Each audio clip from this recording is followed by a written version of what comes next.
welcome back. You thought the course was over. It's not over yet. It may never be over. We may continue adding videos. Who knows? But these videos, this one and at least the next one, and there may be more to follow, are really a response to people who've been using peerScholar and come to us with what we might call somewhat exotic use cases. So things that we didn't actually build out in peerScholar, but as we thought them through, we're able to make peerScholar work in these contexts. So I'm going to call them exotic use cases, exotic's a cool name, right? And we'll be talking about a few of them as we go forward. Just about all of them will use the case study module. And so I'm going to tell you a little bit about that and walk you through some of the things to be thinking about, because while peerScholar can certainly support these use cases, it's important that you, when you build them, really have a good understanding of what the system will do. And so you can think through these things yourself. And it's quite possible after this one and the next video, you now have the sophistication of knowledge that you could imagine other interesting exotic use cases that it could also support. So let's jump right in. This one I've called Groups Create, Individuals Assess, and Groups Reflect. And so that is, we have the group work module where groups create, groups assess, and groups reflect, right? And so the notion that we had with that one is that it was a real combination of live work when a group gets together, but then they use peerScholar as a way of sharing work with other groups and such. But we always imagined at every step the group would physically get together and discuss the feedback, for example, or their assessments of other groups. And so that one is really meant to maximize communication and collaboration. What the group is doing face to face, and then using peerScholar again more as a management tool for sharing the information across groups and such. Now, people like that, but they say, okay, that doesn't always work. What we really want to do is have groups do a project as a group and submit that group project in the create phase, but then we want them to carry on as individuals. Now, for reasons I'll describe, they can't completely carry on as individuals. In that reflect phase, they have to, in some manner, act as a group. But let's get there. Okay, let's talk about that when we get there. And for now, let's just kind of go with this use case. All right. So I do want to highlight this because you're going to see me using the case study module, and I'm going to be using it in different ways than was intended. And so let me just remind you really, really quickly that the prototypical use of the case study module is in a case study course. And what it allowed you to do was to give students two cases to learn, case A and case B. And then in the assess phase, you could actually ask those who wrote about case A to assess only the case B's, or it could be case C, D, E. You could have a number of cases, but they would only assess the other cases. They would never be asked to assess others who wrote their same case. And this was seen as very important because it's now allowing students to take the great ideas they see in the context of other cases and try to import them into their case, which is sort of what case studies are trying to teach. Okay, so it's a really cool use there, but in order to build that out, we had to allow certain flexibility. First of all, the flexible creation of groups, that's part of all of our group work stuff, but that'll be important to what we're doing now, and we'll have to think about how you want groups created. But we also, as implied, have a lot more control over who is assessing who when we're in the assess phase. And so we can harness that in a variety of ways to make it bend to different use cases. And we also have control over, and this is true in any module, we have control over whether a given student had to submit in a previous phase in order to work in the current phase, right? So you can lock it down so they have to do every phase before they can do the next one. But you can also say, no, people can do assess if they haven't done create, for example. And that's going to become critical for this use case we're talking about today. So these are the things you're going to see become very important, and I want you to keep a mind towards those things and how they interplay as we go through. So let's just jump to peerScholar now. So I'm now logged in as a faculty member, And I'm going to, it doesn't really matter which course I go into here. Let's go into the science and research course. There we go. The important thing is I'm going to add an activity. Okay, so I'm going to add an activity, and I'm going to pick the case study activity. And I'll call this one, I guess, group, individual,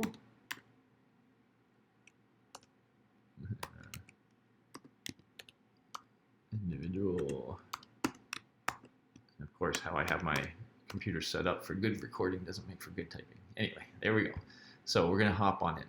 Now, one of the first things it'll ask you is to set up your cases, which are groups, okay? And so again, we've thought of these, we're using the words cases because we're thinking of it as a case study situation, but you're going to have to think about it more generally now. And so we can imagine a situation, let's say we have one where we want there to be, I don't know, 5 groups of students overall. We can certainly name those groups if we want, you know, anything we want. So just to exemplify that, name 1, we'll call it, etc. So you could go ahead and give these groups any sorts of names that you wanted to give them. I'll keep the rest of them vague like that.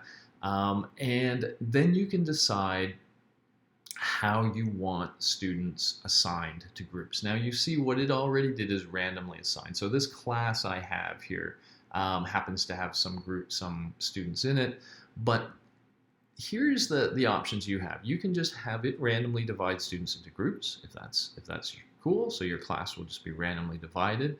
Let me jump down here. You can manually distribute students to groups. So you'll have, you can kind of see it in the background here, you'll get a list of students. You can drag them to the groups you wish.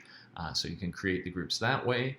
Or this way, which I've used and I really like it. I think it's really cool. You can allow students to choose which group or case, in this case that they're part of. You can set some maximum number. You can say, I don't want any more than 2 in any group, for example.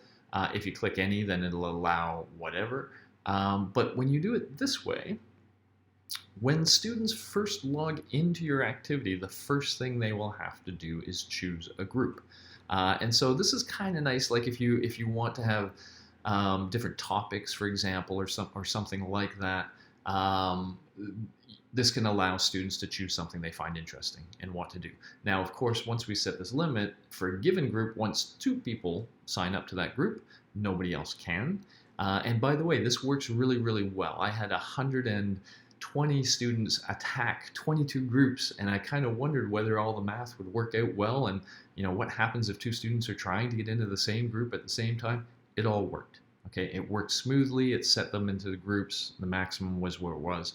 So, you know, I think that's really cool. Students like it. It's kind of fun too because you can open the activity up in class and say go, and they all kind of get into their groups, and it's kind of fun and exciting, geeky fun, I guess. Okay, so this is step 1. So you want to set that up however you do here to get your groups works going. So you notice right now, by the way, it says 0 or 2 in each group because now it's waiting for the students to log in and pick the groups, and as they do, we will see them kind of populate. Okay, so this is just to set up the groups.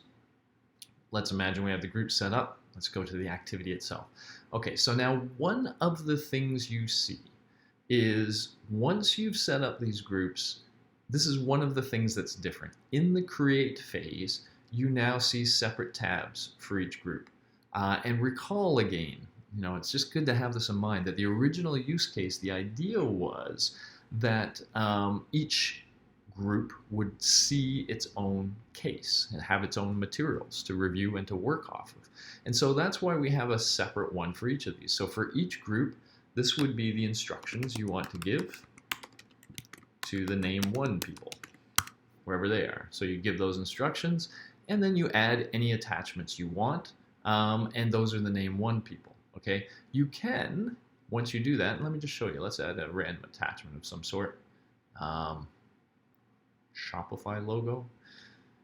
Let's grab this rubric, this innovation rubric. Okay, so we've just attached that.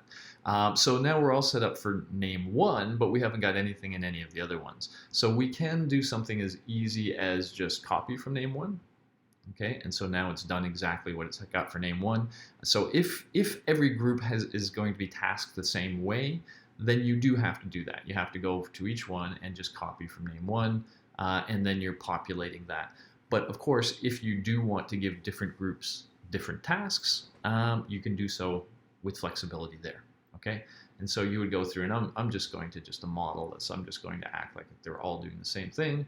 So in this case, we could all copy from group one, and now everybody, oh,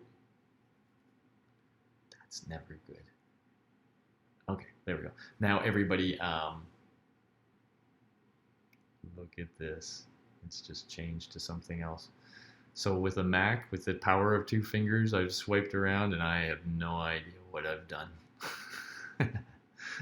I've somehow genericized it, but that's okay. You got the idea of how to do the instructions there. Okay, so that's one of the ways it's different. Now, the other way it's different is this, and this is really important. So once again, you're going to set a number of peers, but keep in mind now what you're actually saying is how many groups, how many of the different group submissions, because they're only going to do one. So we will have in our instructions for each group, I would say choose a leader, if it were me, choose a leader, and only the leader submits. Only the leader submits the group project.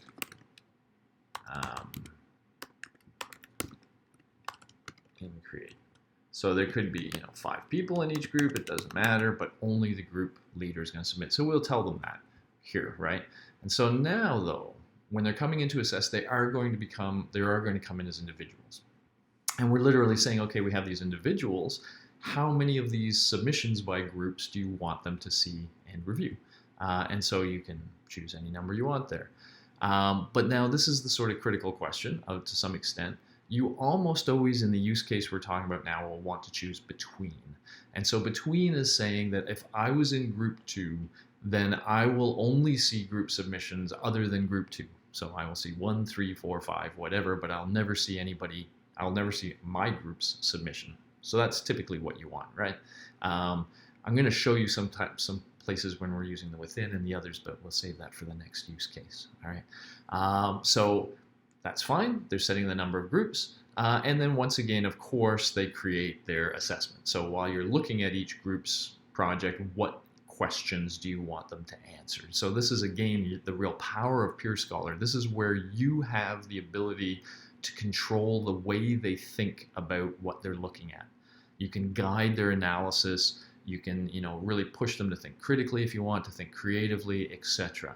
And so I really encourage you to put a lot of thought into these questions and really do so, assuming you have the power to control how your students are thinking and what practice they're getting. And so you ask those questions and they go through it. Okay, great. You know all that stuff. Okay, now there's really only one other critical thing. Well, I mean, let's go to reflect. I'm gonna talk about reflect a little bit, but yeah, let me hold on to that for a second. And let me just point to you this other critical thing, and that has to do with this gear, the advanced settings over on the right. The advanced settings over on the right, once you get to assess phase and reflect, you notice you have this option, require completion of the create phase. Now, it's critical in this use case that we turn this off. And so just so you think that through, the whole group, the entire group, worked on something, but only one member of the group submitted in create. But in assess, we want everybody to be able to come in and do the assessment. And so a lot of the group members didn't submit in create, but we want them to assess. So that's why we have to turn that off, and that will allow all members of the group to come in and do an assessment. Okay, now, there's an interesting math thing, and I'm going to get back to this in a moment. I won't get back to it. Let's flip here. What we have now are, students in groups, but one member of the group is submitting. Now they're assessing as individuals, okay? They're all doing their thing. And then we're going to get to this reflect phase where the group leader, I'm going to say they're going to have to come back to working as groups. Again, let me get back to that in a second and do the math. This is the most critical thing you think about in this use case. Depending on the size of the group, especially, and the number of peers that you set and also to some extent the number of groups. We have to think what ends up in the reflect phase. So in the create and the assess is pretty easy. Create, one member of each group is going to submit. Great. Assess, we're going to let all the students kind of go at it. But after that, what is going to pile up on the reflect phase is something you need to consider. So let's just walk through two scenarios. Scenario one, 3 students in each group, 6 groups overall, and we're asking each individual to assess 3 of the other group's submissions. Okay? So if we do that, we're going to see that there's going to be 6 compositions submitted in Create, but we have 18 students overall, right? So those 18 are going to give feedback, each to 3 groups. So when you think of this, there's going to be 54 pieces of feedback submitted, evenly distributed across the various groups. And so what that ends up meaning for Reflect is that each group will ultimately get 9 pieces of feedback associated with their work. That's doable. They can go through 9 pieces of feedback and think about it. Now, let me highlight a point here now, because you notice we've gone back to group. You only get feedback on the stuff that was submitted. And so each group submitted 1 piece, right? And then the leader submitted that piece. So the person who's going to see this feedback is the leader. So when the leader logs in to Reflect, they will see those 9 pieces of feedback. If any of the other individuals log in to Reflect, they will see no feedback because they didn't submit anything. And so there was nothing to give feedback to. So that means we have to think about the reflect phase. And if I kind of bump back here for a second, you'll notice I say that the group leader is going to have to share this feedback with other group members. And we're going to have to think long and hard about what we want the group to do with that feedback. Do we just want them to see it? Do we actually want them to do something active, like assess that feedback and maybe even revise? If we do want them to assess and revise, then there's going to have to be some way for the group to communicate. Either the leader is just in charge of doing all that, or the leader shares the feedback with the other group members and they come up with some plan for how to do that. But this isn't a case where in this use case, you may want them to do less in Reflect than we usually would, simply because of this complication that only one person is getting the feedback. Okay, think about that. And let me go back to the mind the math. I know I'm bouncing you around a little bit here, but here's the situation I want you to be aware of to some extent. When you think through this, imagine a situation, this seems perfectly reasonable, right? We have 5 students in each group. We have 10 groups overall. And we say that we would like each individual in the assess to assess 5 other groups. When we think this through, 10 compositions are submitted, great. But now we have 50 students overall, right? 5 in each of 10 groups. 50 students, and they're each giving feedback to 5 groups. So it's this multiplication factor that really, suddenly we have 250 pieces of feedback submitted in assess. They're going to be evenly distributed across the 10 groups. So what that means is each group will thus receive 25 pieces of feedback on their work. I am going to be honest with you. I haven't seen how this looks in peerScholar. 25 tabs. I hope it's nice. I hope it looks all right.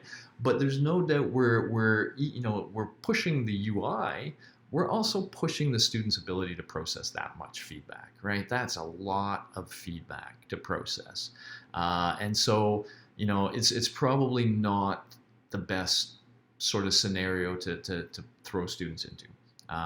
So again, the reflect phase is kind of, for some people who are using this, what they really want is those first 2. They want groups to submit as a group and then individuals to assess. And that's really their goal.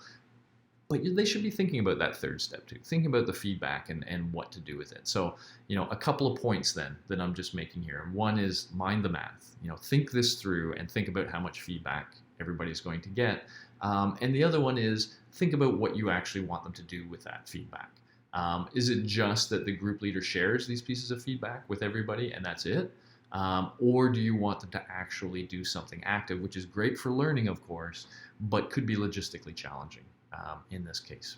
Okay, so that's really the heart of it. I was just going to bring you back to here and just say, so when you get to that reflect phase, this may be a case where you just want to turn those 2 things off. And where you just say the feedback's just going to come in and it's just going to be shared. If you are going to have them do something, then think about how, what you actually want them to do, and then make sure in your instructions that you reflect that to the students. How are they to deal with this feedback, especially to the group leader, who is the one that's going to see it. What do you want that group leader to do from there? Okay, cool.